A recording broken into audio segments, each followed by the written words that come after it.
I'm going to hand over now to the legendary Omri from Zoom, who will be leading this discussion.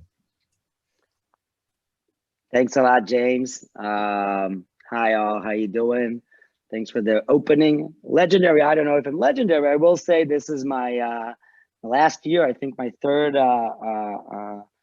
app promotion from home. So that is starting to get like that's a real, the updated, that's how the conferences have been the last year. So I'm very happy to be here. Thanks for the invite. And I think that today we've got a great team with us.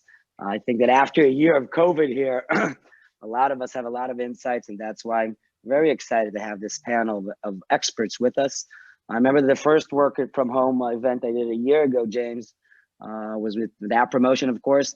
And who would think that a year after we're gonna still doing these events from home? Think of it last March or last April, where our minds were. We thought, hey, this thing's gonna pass pretty fast. So no, and I think that as professionals coming from the mobile world and user acquisition world, I think we all this year got great experience, great new experience, something no other way we could learn, all of us, each in his sector, each in his business. And that's actually why I'm so happy to be here today, to share with everyone, with all the audience that we have here, to share from professionals what happened last year, how did they manage, how did they grow, and how are they looking at everything forward. So if it's okay with you guys, I'll start with a few for you to know who's with us. I'll start with a few basic, just to know who's with us. So each one of you, I'll go by each one. If you could say your name, your formal role, one or two sentences about the company, your company, and one request, if you could give us an app that you found out this year, your most useful app, but not something that everyone knows about, something that will say, wow, that's new, that is nice. So I'll start with Charlotte, if that's okay with you. You'll go first. Tell us who you are, what company, and we'll move forward.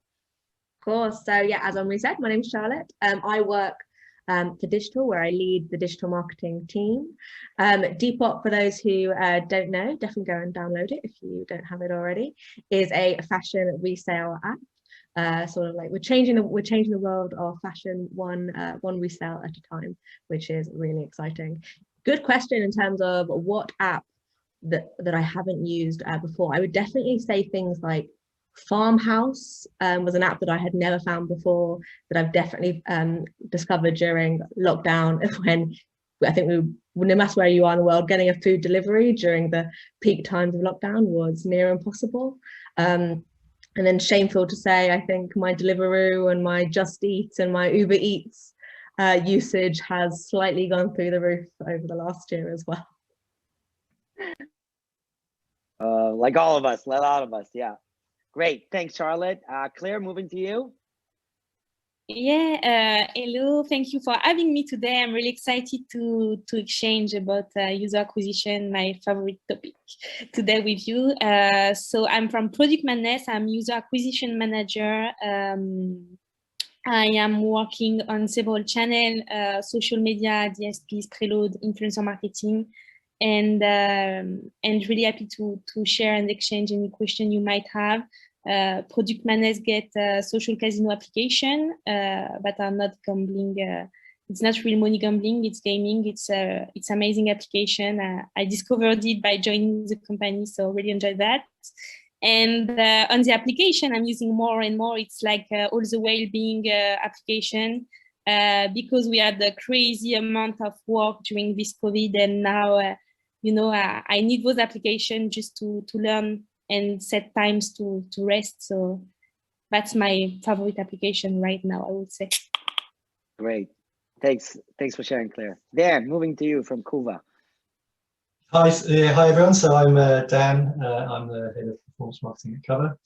So for those of you who don't know, Cover's an insurtech app. So we're trying to make car insurance radically better for everyone in the UK. So we're changing the way that everyone can insure their cars. So we do everything from it's all about flexible car insurance. So we can allow people to insure a car from anything from an hour to 28 days, and we're just launching our subscription products. So it's very different to how most people buy car insurance in the UK, and we're hoping that it will have great success over the next year or two. In terms of apps for me, similar to Charlotte, I think we've all branched out into the wonderful world of getting everything and anything delivered to our homes. I think over the last year, I've sort of discovered just, milk and more is probably one of my favorites. I think you'd have asked me a year ago, I never would have told you that having a milkman is important. It seems to be an essential thing in my home at the moment.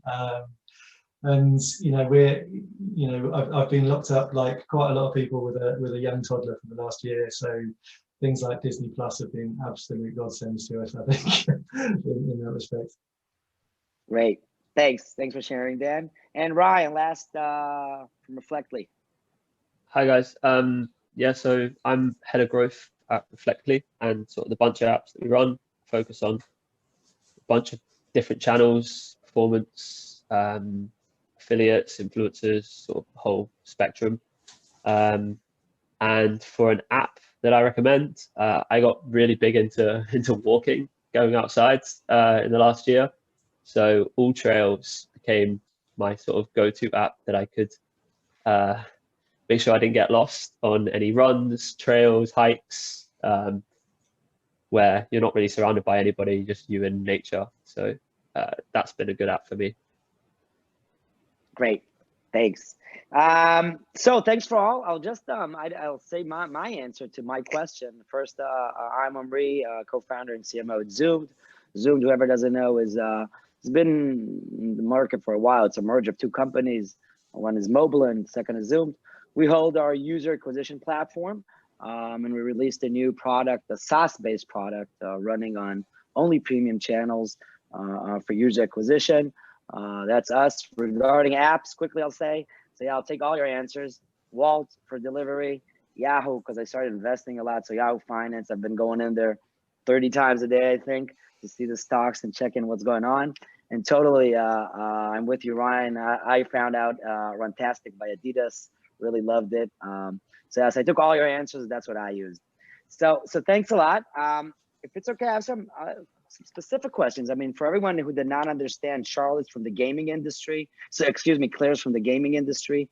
Charlotte's from e-commerce and shopping and clothing and clothes. Kuva or Don from Kuva is fintech and insurance, and Reflectly is content and news and consuming content. So I think all of you, most of you, I think at least, the COVID, I believe, did very good for you. Dan, I have my first question is to you actually, because I think, I mean, gaming was booming and e-commerce was booming and people consumed a lot more content, I believe, on Reflectly. But how was the car insurance industry? How did that go with COVID? I'm interested to hear from you. I mean, what did you do to grow? I guess we're sort of lucky.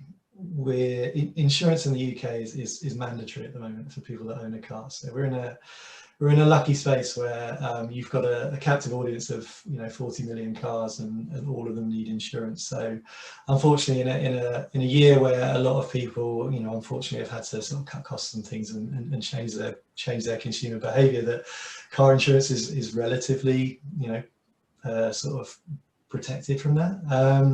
I think for us, because a lot of our sales is all around sort of temporary car insurance. So pre-lockdown, people used to use cover for all about great experiences, like they borrow friends' cars to go to festivals, to go on weekends away with their mates, and all of those sort of things that everyone loves doing in life. But obviously, all of that disappeared overnight. So we obviously had to pivot the way that we sold cover and presented it to users. So I think a lot of the effort was around just understanding how people's usage of cars changed, and actually, because ours is very flexible, and obviously you only have to pay when you need it. It actually worked really well throughout lockdown, because obviously there was a lot of people that had cars that weren't using them anymore, so therefore they were sending people that were sort of labeled vulnerable and obviously didn't want to leave their homes, and they would send their sort of younger children out to the shops and stuff. So actually, as an app, we actually managed to pivot the way that we talked about cover and the way that we presented it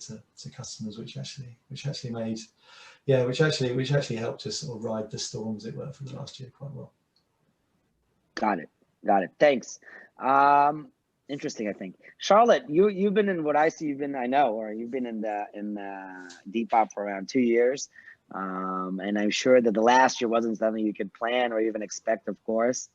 As a user acquisition manager and being in Depop, that's, I think, on a personal note, very interesting company, I think.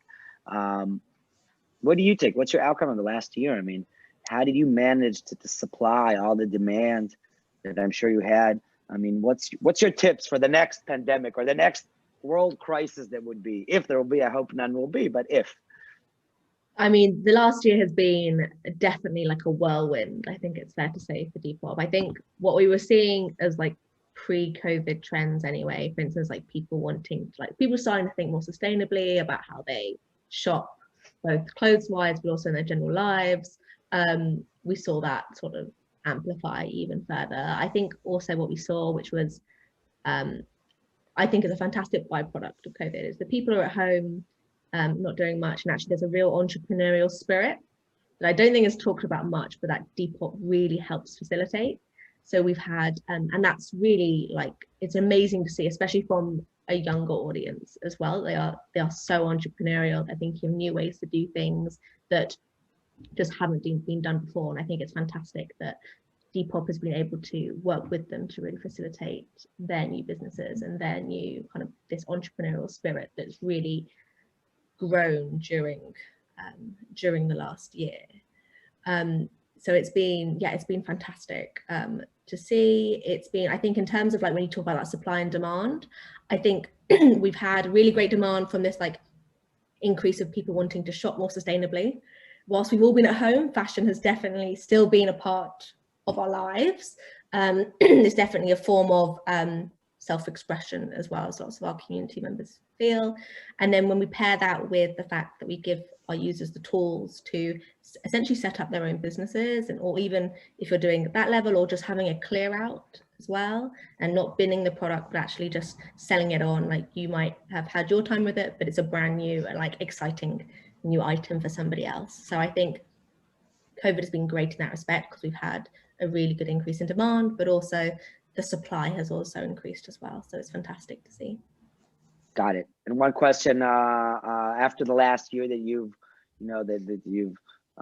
supplied this demand, in regarding to growth and user acquisition for the next coming year, 2021, what are the channels or the activities that you say, hey, last year that really worked for us, we're going to put more money this year because it's a better channel?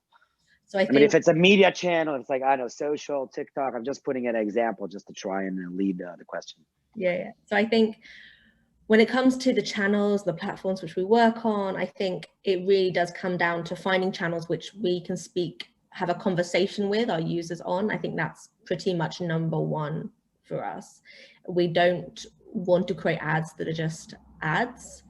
It's really about amplifying our community, sharing their stories, because their stories are so interesting and really inspirational as well, and actually giving new users that kind of like that bit of inspiration that's like, oh, I could do this too. This is totally accessible.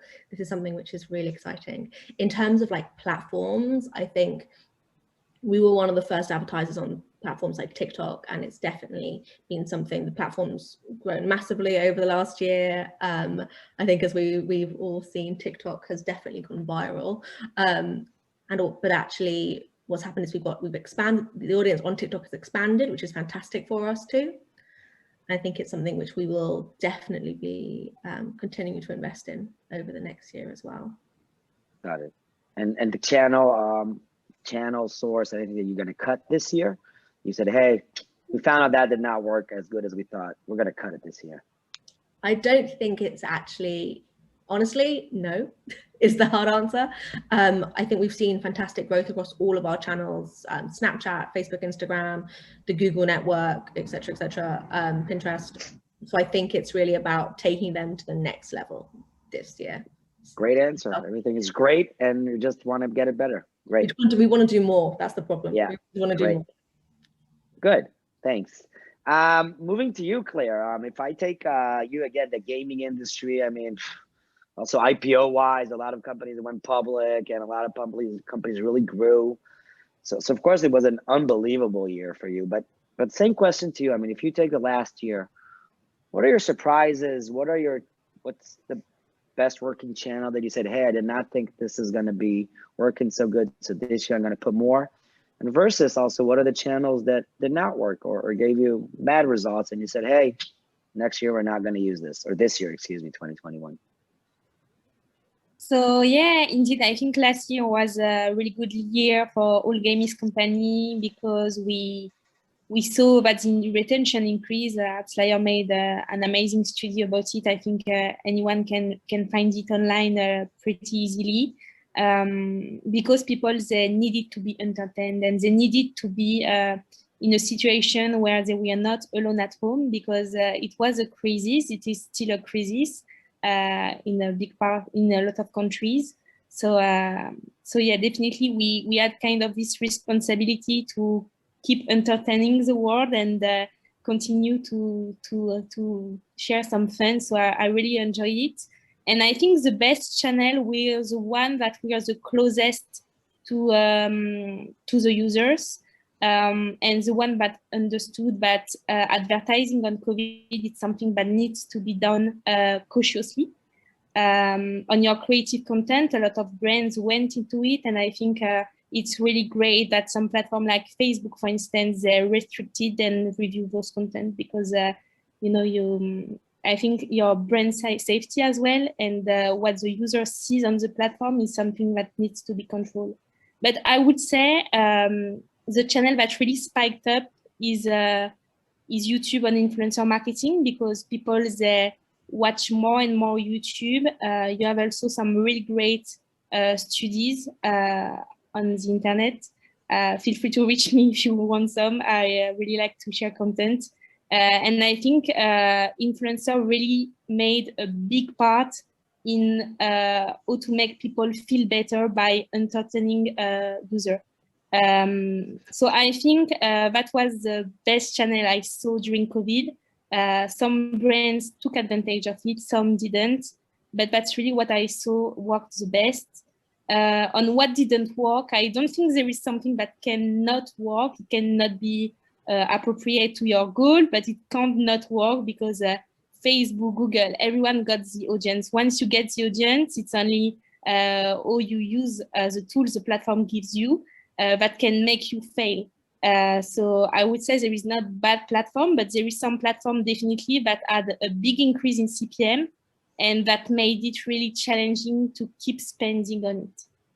Yeah, so I would say I would keep continue to spend on influencer marketing, and I will always go on a diverse media mix and go outside of the duopoly, Facebook and Google, to reach the user and be always closer to the user in user acquisition. Got it. Great. So your recommendation is always to go out of Facebook, Google also, and totally agree with that. I think it's always good to try other sources. Thanks. Dan, moving to you. So actually, again, you had a different year, as you said, but after you went through this year, I mean, what are your surprises from the car insurance or in general, fintech, let's call it even, industry in the last year? What are you going to take as good channels? What are you going to get rid of as bad channels or bad techniques or any mechanism that you found out in the last year? Yeah, I mean, good question. So I think probably like the others. I mean, we try to scale every channel all the time, but also find these sort of smaller channels that we find that we can sort of tap into. I think over the last, we were the first fintech to use TikTok back in May, and I think back in April, May time, and actually at the time there was at the start we had inherent challenges with the new channel, but actually over sort of the last 6 months it's really grown rapidly for us, and it's actually one of our best performing channels right now. And I think you know, you tend to, when you're doing sort of user acquisition, you tend to sort of follow the crowd. At the end of the day is always the easiest win, in the way that and TikTok grew ridiculously over the last year, and I think that became the channel of choice for us. And in the same way, we found that things like sort of Facebook sort of started to lose its sort of usefulness, as it were, as a UA channel, which was quite interesting for us, I think, over the last few months. I think we tend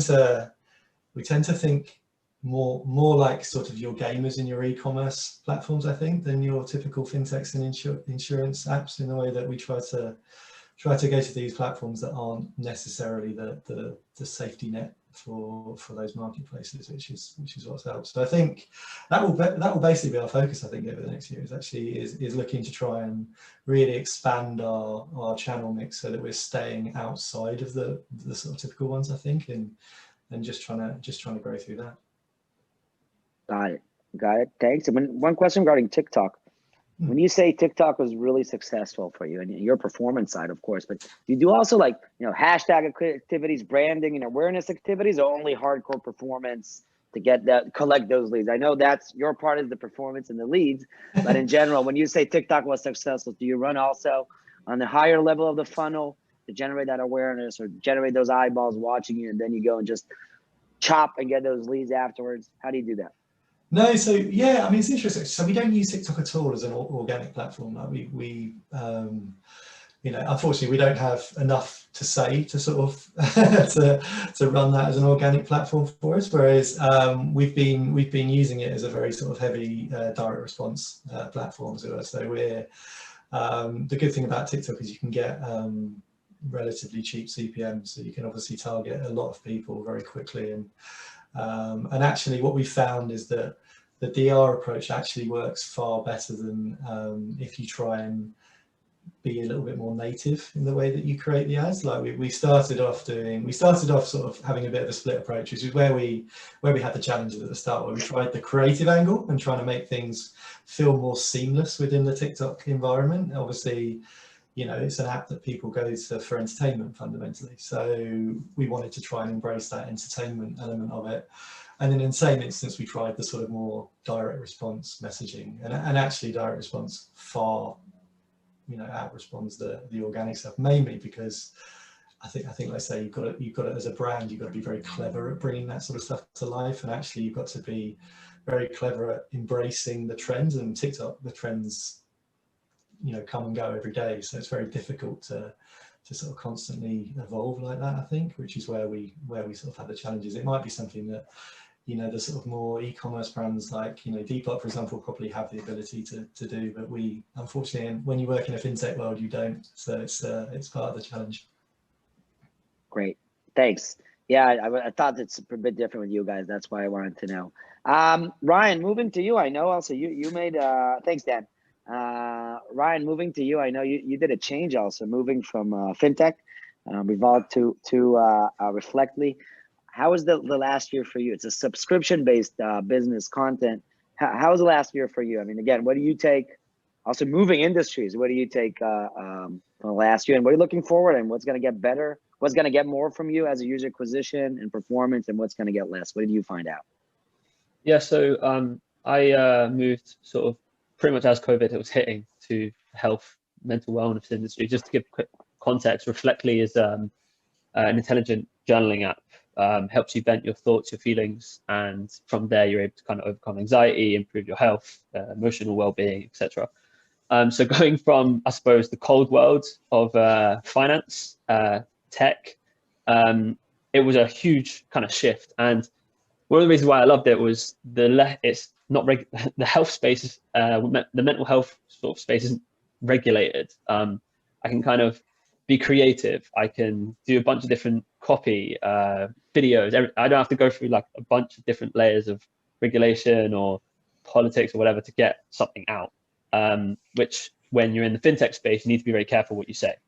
Now, when it comes to, I suppose, the difference in the growth between the two, so because there's less restrictions, you can kind of be more creative. Because you can become more creative, you can kind of take more advantage of these platforms like TikTok, Instagram, Facebook, much more. And actually, cost to acquire a customer in fintech is actually quite high in general. Obviously, the value of the user is generally quite high, but that means it's much more difficult to run performance for fintech focused company, especially like it was with Revolut over time. Now, in a very simple subscription business where the app is just there to purely help you and overcome your health, and it's a few clicks of a button and you're in, and you subscribe to a year-long subscription for $57 or whatever it is, it is very good. But I think with some of the channels like TikTok and Instagram, so that was the big growth driver for Reflectly in the last couple of years. We managed to get on TikTok early. You can actually kind of spend a lot of money on drive a lot of installs, which also puts you high up on certain keywords within the App Store. So we rank quite regularly for sort of #1 for journaling, and a bunch of other things. But I feel like just because of the way COVID has evolved, our app is just organically just growing exponentially, because people are using our app to kind of get through this tough period. And that's been great for me as a growth manager, because it grows brilliantly, and I don't really have to turn on or turn off a whole lot of stuff, because it's ticking over. So my focus has gone more from trying to throw loads of money at sort of social media channels to drive UA, for example, to actually trying to take the users that we already have that are coming in organically with high intent, and trying to build kind of side businesses off of that to drive those users to kind of keep them more engaged within the whole ecosystem that we're building. Because I feel it's a long-term game. Just running sort of UA on these social channels, it can work, but ROI isn't there all year for us. We're all about sort of new year, new me, that beginning of that year feeling. That's our Black Friday sort of months. Then throughout the year, it's just very stable. And you probably have your own sort of seasonal effects in your companies as well. So as head of growth, my look goes to how do I maximize the value of my users that I am able to bring in. So I've built like course businesses, newsletter, like a newsletter company, sort of like Morning Brew, off the back of the apps that we're building to increase the value of the customers that we are bringing in, because ROI on social isn't brilliant all year round. It is good in parts of the year, but in general, you're just kind of losing money. Got it. Okay. Yeah. Dependency on social, it's all long strategy, long term, but totally agree with what you're saying. Thanks, Ryan, for the answer. Okay, I'll take you to the next set of, let's call it topic. In the last years, even, but let's say in the last few months, the market's been fizzling and moving, and everyone's talking privacy issues, iOS 14, tracking, attribution, third-party cookie, remarketing by Google. It sounds like we're all starting a great era, an interesting era. I claim that, as long as everyone is suffering from the same issues, so it's okay.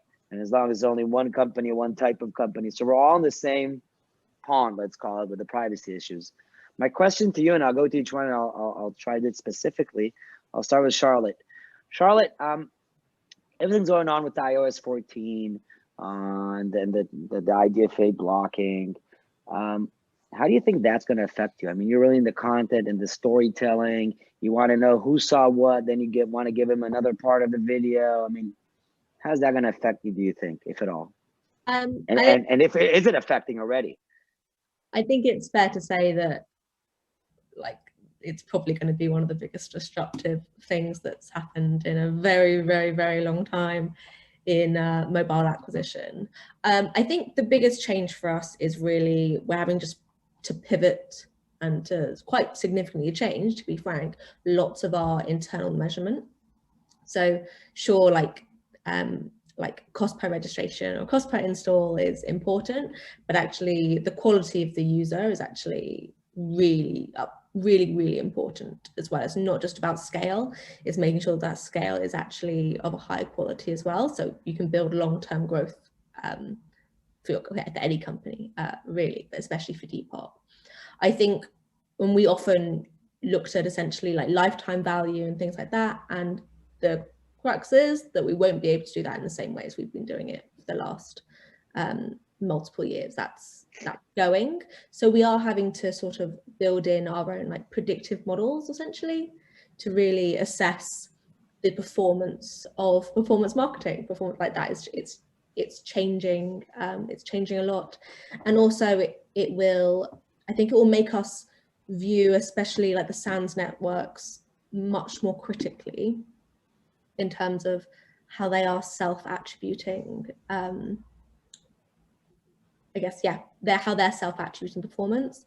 So for us, it's a massive change, like no way of changing that. I think it's more about us pivoting our own internal metrics to really understand exactly the quality of the user and making sure we can still bring a quality of the user in. I think when it comes to things like creative performance, which is really important to understand what our users are engaging with, we're going to have to fall back on things like click-through rates and like completed views and percentage views and things like that to get an indication of performance of creative. It's definitely not a perfect fix, to say the least. Like it's pretty much the only option, unless anybody has any insights which says differently. I'd be very interested to hear. It's pretty much the only option that I can think of at the moment that really lets us ensure that we're still delivering like good content to our existing and prospective users as well. Great, thanks. Excuse me. Thanks, Charlotte.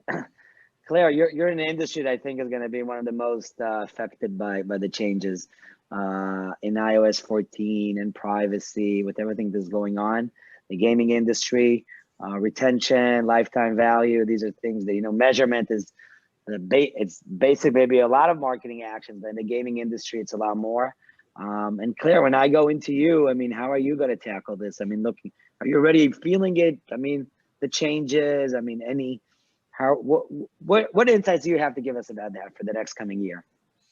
So first, I would say don't be afraid. I mean, I think I made several talks about it. It's a good change. You couldn't still have a list of IDFA. It was not possible. I mean, you know, it's not on the privacy level, it's not possible, and it's better for your user. Your user are going to feel more confident that you ask actually things rather that you get tracked into all the application is going to do.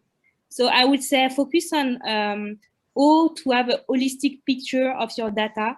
It's going to be aggregated, it's going to be challenging for the attribution, but you're still going to have your data in your games and in your application. So just focus on it and don't panic, because I really think that even without user level data, you're going to be fine.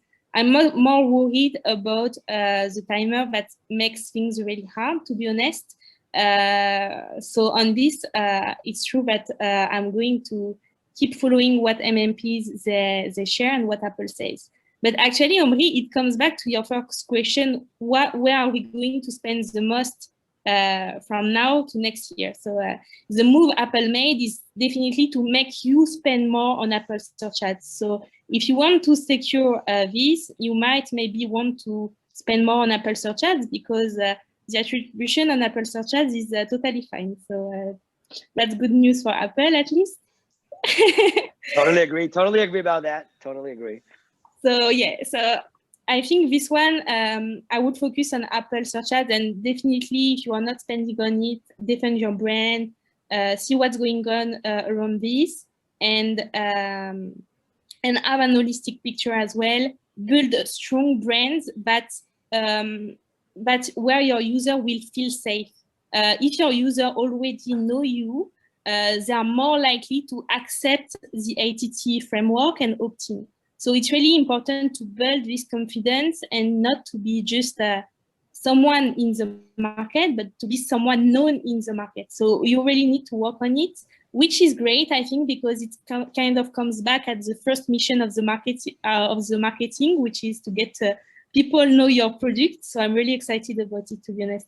So I think, Omri, it's going to be challenging, but I think it's going to be amazing. I'm not the one that are going to say IDFA apocalypse and so on. You can say I'm totally delusional, but I think it's something great for the user, and so it's great for the games. Great answer, I must say. I really like your answer. I think the changes, as long as it's for everyone, I think it's great. It's blessed for also us as users.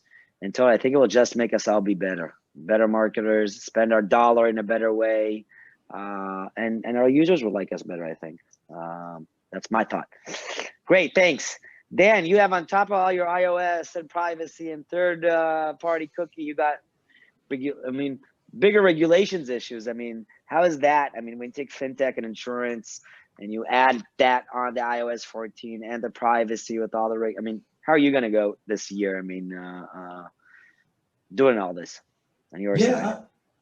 So, I mean, you know, like Claire was just saying, we sort of fully embrace the whole privacy changes. I think it's a good thing. It's a thing that, you know, we should empower users whenever we can. And I think Covers certainly always had that approach that transparency should be a core value that we have, and therefore we should always be open and honest and with consumers in terms of what we're doing with their data. I think, I'm sure quite a lot of the panel, if you sit back and think about the data that you know sits within things like the MMPs that we use, you know, it is a little bit uncomfortable at times when you think the amount of data that we get our hands on, which, you know, most people probably don't realize. So yeah, I think it's definitely a change that we're comfortable with. And I think the thing that, you know, like with all regulations and having all these sort of you know, T's and C's and things that you have to show users, is that we're just really keen that the way that we sort of embrace the whole tracking thing is it doesn't become another thing like the cookie policy, which just became an absolute sort of stain on the whole user experience. I mean, we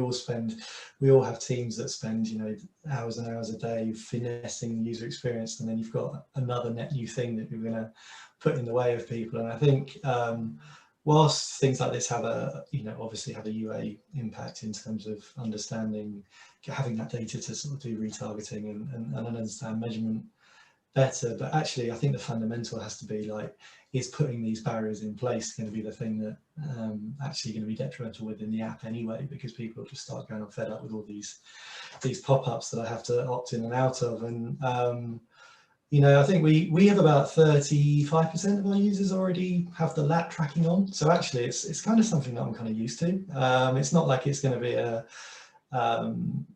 you know, complete net new challenge. It's just maybe a bit of an increase on that. And I think, you know, we capture things like location permissions and things like that in the app, which you know, in relative sense are probably a little bit more intrusive than just understanding where a user comes from. I think that will be the thing that we'll be probably working on in the next few months, is just trying to educate users as to what it actually means. Like, all we're trying to do is understand what channels work well and what channels don't. It's not like we're trying to use it to, you know, scrape information off any of your platforms. It's that's all it is at the end of the day. It's not as intrusive as I think potentially some people might think it is.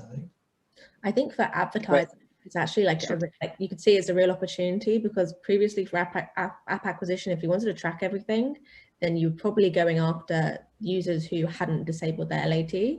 Whereas now your audience has basically just expanded even more. There's a bigger pool of audience that you can speak to across all the different networks. I think, yeah, it's a good thing in the long term, I think. So I agree, totally agree, both of you. Ryan, moving to you before we end. We're going to end this soon in a few minutes. Ryan, moving to you. As you said, and that's what I thought also, your business in the last year really grew organically. Anxiety and, you know, it's things that people have felt for the first time maybe the last year, or maybe even got a lot more this year. How do you, I mean, when you're looking on, you're strong on organic again, and the pandemic really, I believe, did good for you guys. But if you take the iOS 14 issues and privacy issues and targeting issues based on the last year, what are you going to update it? What are you going to change? Because again, you're very strong on organic. How's that going to affect you? I mean,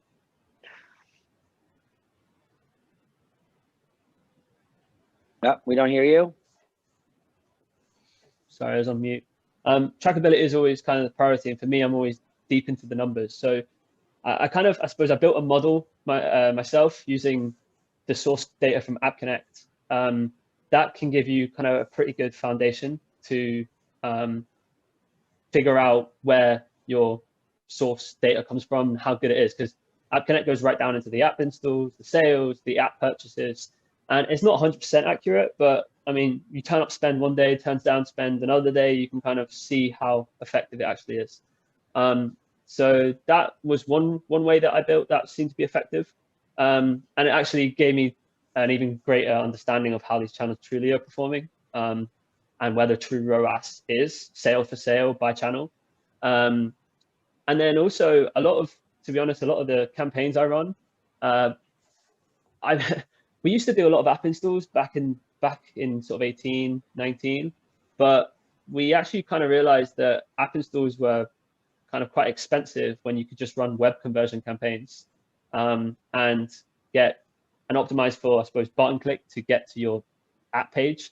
And that was cheaper because you could get like a web conversion for like 30, 40 cents. An app install might be $1, $1.50. And you could just you can scale that up. And obviously an app install is probably a higher quality user in general, but kind of scale wise, numbers wise, it also kind of throws a bit of branding in there as well, because you're just getting a lot of people to your webpage to learn about your product. that for me been the two key things. So I don't think iOS 14 update hasn't massively affected us because web conversion campaigns aren't as effective as app install campaigns are. So most of my campaigns are pretty much still running. I've just, to be honest, turned down spend because attribution for Facebook and Instagram and TikTok to understand valuable users isn't as high. So they just kind of grab what they can that's available to them. So that's been my experience. Great, thanks. So we got a few last minutes. I'll ask a quick question to each one, and let's make it short answers.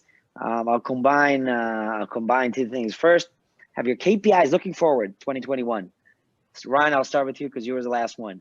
2021 KPIs, have they changed? Will they change? To be honest, our KPI is to grow sort of at least 30-40%, but we're growing currently like 100-150% because of market factors. Yeah. So I suppose more our goal is probably increase our defensive strategy as a whole, to be honest. I think offensive strategy being like spending a load of money on Facebook and Instagram and all that, that's great, but I think we're in this game for the next decade or two, so we want to build things that will come with us rather than just throw the money away. Right. That's our strategy. Got it. Dan, KPIs changed, will change. What do you have to say about that? Similar to Ryan in the way that I think we're very good at acquiring customers, and I think our focus over the next year will be more on building lifetime value and just trying to sort of increase usage within the app really, and just try to get more people to return as opposed to just fueling that funnel and then hoping some stick around. Great.